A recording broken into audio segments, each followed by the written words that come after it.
အားလုံးပဲမင်္ဂလာပါရှင်ကျမတို့ခရီးရက်ရှည်သွားတဲ့အခါသူမပိုင်မဖြစ်တဲ့ချမောင်ကျော်လေးကြော်ပြပါမယ်ရှင်ပထမဆုံးအနေနဲ့စီလေးပွက်လာရင်စနွန်းလေးထည့်ပါမယ်ကျက်သွန်နီလေးထည့်ပါမယ်ရှင်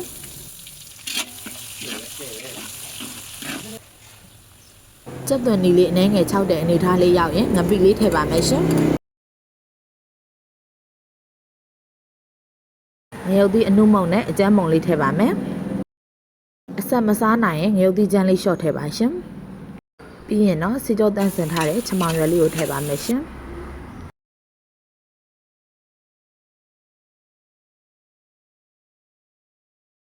ရေးဆေးထားတဲ့ပဇွန်ကြောက်လေးကိုထည့်ပါမယ်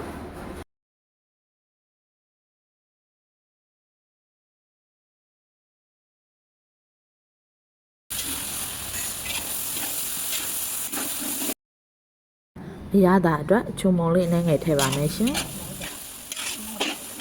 ချမောင်ကျော်လေးကိုကြီးကြီးလေးစားကြမှာဖြစ်တဲ့အတွက်ရေးလေးအနှဲငယ်ထပ်ထည့်ပါမယ်အနံ့လေးမွေးနေအောင်လို့နန်းနံပင်လေးထည့်ပါမယ်နန်းနံပင်မကြိုက်တဲ့သူတွေကတော့မထည့်လို့ရပါတယ်ရှင်ပြီးရင်တော့ငရုတ်သီးစိမ်းလေးထည့်အုပ်ပါမယ်ရှင်ကဲအခုဆိုရင်တော့ခရီးသွားရင်တောင်းတနေရတဲ့ချမောင်ကျော်လေးရပါပြီရှင်တောက်ကြပါမယ်အားလုံးကိုကျေးဇူးတင်ပါတယ်ရှင်ပါပြီရှင်